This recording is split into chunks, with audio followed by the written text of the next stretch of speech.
turn your video on. Mr. Malaro, you as well. Hi, Mr. Howard. I'm here, buddy. I'm here. All right, awesome. All right, this is in the matter of the people of the state of Michigan versus Darrell Levon Howard Jr., file number 19-19661FH at Salvatore Malaro, appearing on behalf of Mr. Howard. I have Sarah Brenner appearing on behalf of the Attorney General. Your Honor, I would like to represent myself. Well, don't interrupt me, so hold on a minute. I have Sarah Brenner appearing on behalf of the people. This is the date and time set for a pretrial in this matter.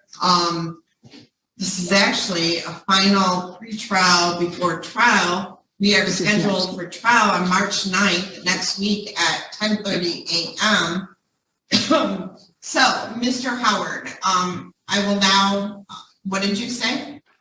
I said I would like to represent myself. I'm here in proprio persona. UCC 1-308, reserve all my rights. Okay, so you wish to... Just keep watching. Both Attorney Brenner and Malaro are fantastic. They both leaned in to make sure that they caught it all. And it is fantastic. Also, the judge is great. She's having none of it. You no longer have an attorney represent you? I'm a man in flesh. I'm representing the subject. I'm here for the subject matter at hand. That doesn't make sense. I'm representing myself. I'm here. I'm here under God. So you wish to my man living. Say it again. A man living in flesh.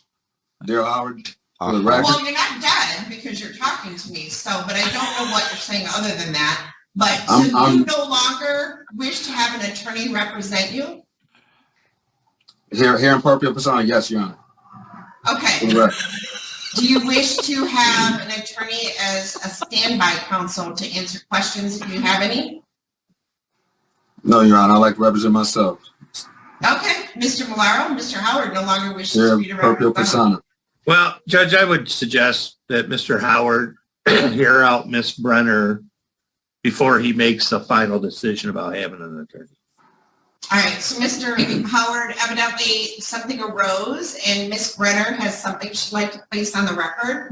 So what I would suggest is that you hear what Ms. Brenner says and then perhaps you go into a breakout room with Mr. Malaro for him to explain the ramifications of it to you before I decide on your request to represent yourself, okay? Yeah, I would like to, I reserve all my rights, UCC 1-308. UCC does not apply to criminal matters, so... I mean, it's obvious, but I've been waiting for a judge just to hit him with that particular point. This judge has been fantastic so far. She maintains her calm, but she just smacks it down dispassionately and appropriately. It's fun to watch. Okay, so Mr. Howard, Ms. Brenner, do you have a statement you'd like to place on the record? Yes, Your Honor. Mr. Malaro and I have been discussing this matter over the last couple of weeks and discussing potential resolutions. After discussing this with Mr. Malaro, even though when the defendant was originally arrested, he owed just over $5,000 and arrearages have grown to over $8,000 at this point, I have agreed with Mr. Malaro to offer the following. If the defendant wishes to enter a guilty plea today, then I would be asking the court to set a sentencing date out 60 days. If the defendant makes his payments during that time period, which is only $150 a month that he's ordered to pay at this point, I would be requesting no upfront jail at the time of sentence. However, if he refuses that offer and we proceed to trial next week, when I convict him, I will be asking for immediate remand and I will be seeking incarceration because of the level of increase in his arrearages. I feel that this is a very lenient and generous offer that Mr. Malaro has convinced me to convey today. Well, for the record, at trial, there's conviction. I always remand the custody of I love that part right there. She's saying she's obviously trying to get the defendant to take the situation seriously because she's making a nice offer, and she's saying, I'm going to ask for a remand. I'm going to ask for you to be put in jail, effectively. And the judge comes back with, for the record, I always do that, which is a thing of beauty. And then Attorney Malaro is sitting there just thinking, what a knucklehead. And also knowing, yep, they're not lying. I know both of them.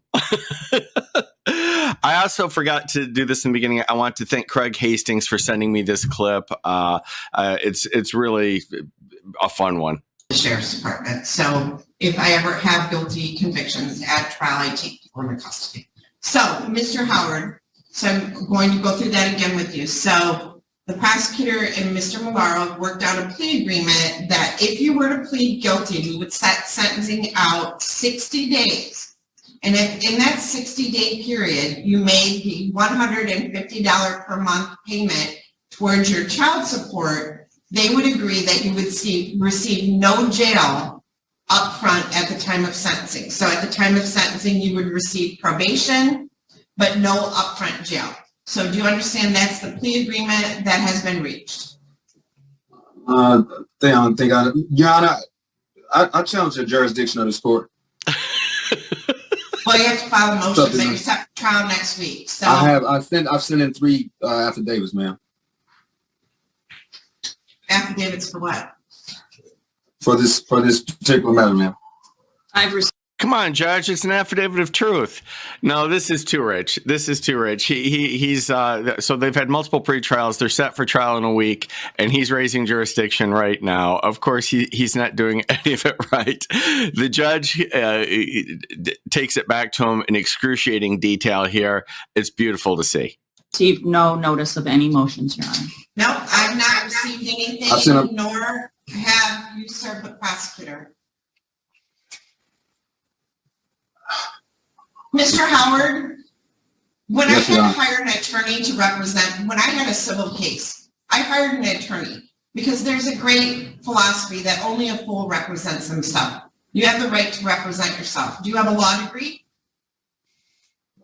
No, Your Honor, but if somebody, do you have a college education? Do you have a college education? Okay. I had giggled. No. You have what? No, go ahead, Your Honor. Okay. So, Mr. Howard, you feel free to represent yourself. Doesn't matter to me. But I'm just saying you've been offered an opportunity for counsel who is intelligent and well-trained and well-experienced in the law. You may not like what he says, but Mr. Malaro always tells the truth. So, you do have the right to represent yourself. We received a letter. Okay, you sent a letter to the court. And you received a letter back stating that the court is in receipt of your letter mailed February 7th of 2022. Your letter is considered ex parte communication with Judge Anzalone, which is prohibited, Judge Anzalone, that's me, is prohibited from reading by Canon 3 of the Michigan Judicial Conduct Code. Additionally, you are represented by counsel and any motions must be filed by your attorney, and your letter was returned to you. So the court cannot read letters from parties because that is ex parte communication. So that letter was returned to you. That is just a classic illustration. Usually they don't take the time to discuss it in that level of detail because they don't have the time. But right here, this is the case she's got up. So this guy does put together whatever, some silly thing he got off the SoftSit website. I'm guessing it's an affidavit of truth saying, you know, he's conqueror of the world and there's no claim against him or some such thing.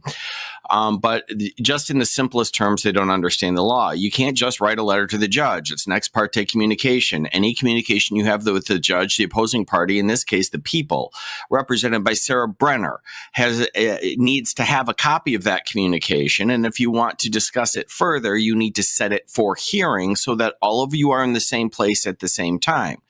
So she just gets this crazy letter, which, by the way, is not going anywhere. What he wants is a motion to dismiss, although he doesn't have a basis. But if you want a motion to dismiss her, you need to file a motion, get a date set, have everybody there, and argue it. He has no concept of any of this stuff. But here we go. If you file a motion, you must serve the prosecutor as well as the court. And so we don't have any motions. We just have a letter that you wrote. So you are scheduled for jury trial next week on March 9th at 10:30 in the morning. Are you prepared to go to trial?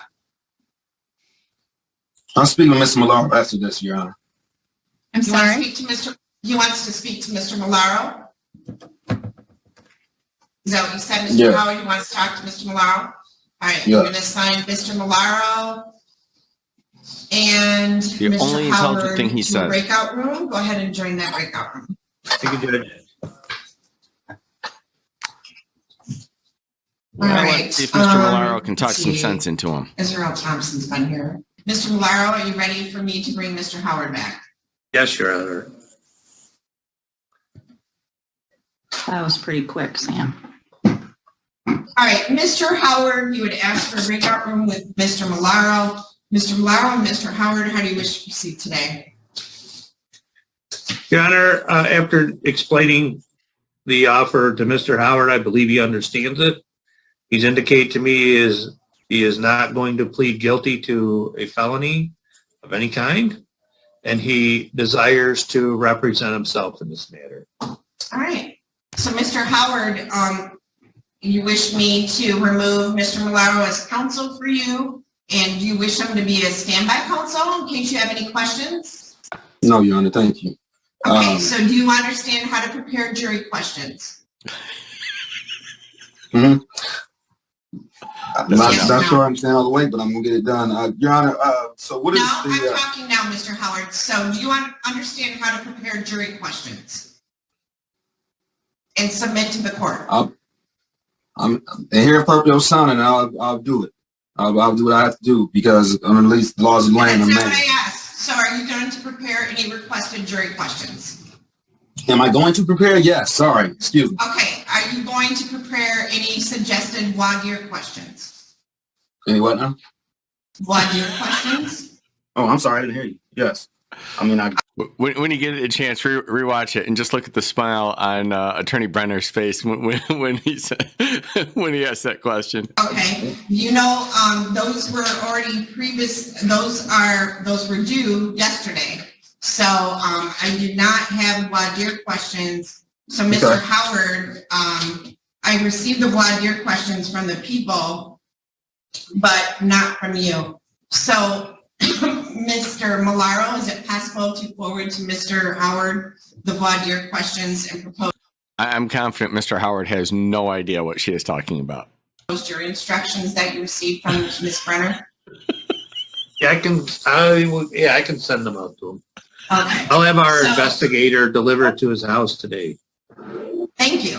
All right, so Mr. Howard, we will, Whatever good that'll Mr. Malaro will make sure that you receive the voir dire questions and proposed jury instructions that were filed by the people. The people also filed a motion in limine, and we've already held a hearing on that. Is that correct, Ms. Brenner? Yes, Your Honor, and that was granted. Yep, it was. So, Mr. Howard, you're set for trial on March 9th. Are you prepared to go to trial? if I could get an extension, that'd be great. But if I have to go March 9th, then that would be the time I would need to go. All right, because you are self-represented now, I will grant an extension. It's only set for 1 day. So Ms. Adams, could you bring the red book, please? Sure. Your Honor, Your Honor, the only week I would not be available is the week of St. Patrick's Day. Other than that, I'm available. Okay. Your Honor, what is the subject matter jurisdiction of this court?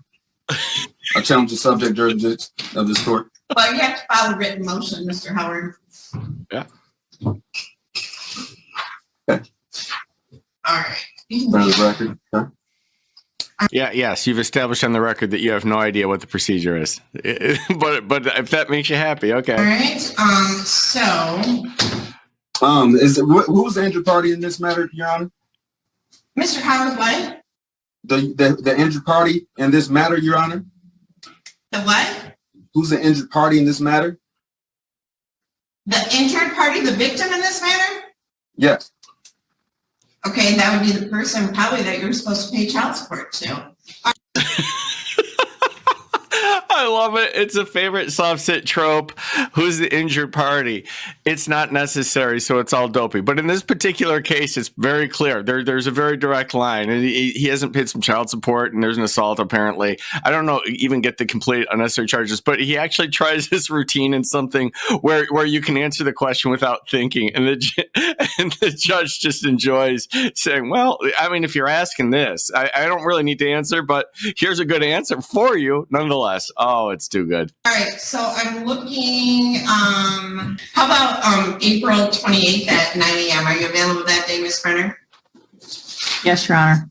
So I'm going to set this for trial on April 28th of 2022 at 9 a.m.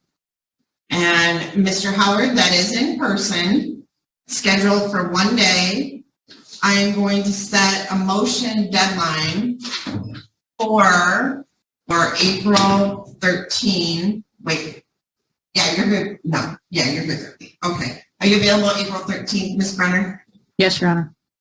All right, so this is a motion deadline. So Mr. Howard, all motions must be filed and heard by April 22nd, which means you have to file it in accordance with court rules, with notice to the prosecutor's office, as well as the court.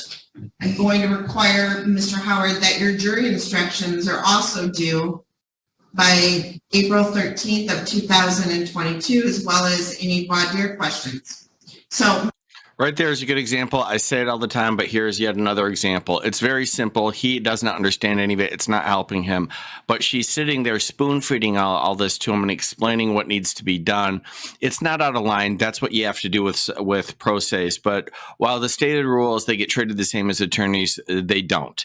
If I'm sitting there defending him, or Salvatore Motaro, she's saying, there's a motion deadline for this date. I presume you know everything that entails, and good luck. Mr. Howard, this court does voir dire, but I do accept suggestions for questions to be asked and understand they must be in accordance with court rules. And if they are not submitted by that day, then you will not have the right to add any. Do you understand that?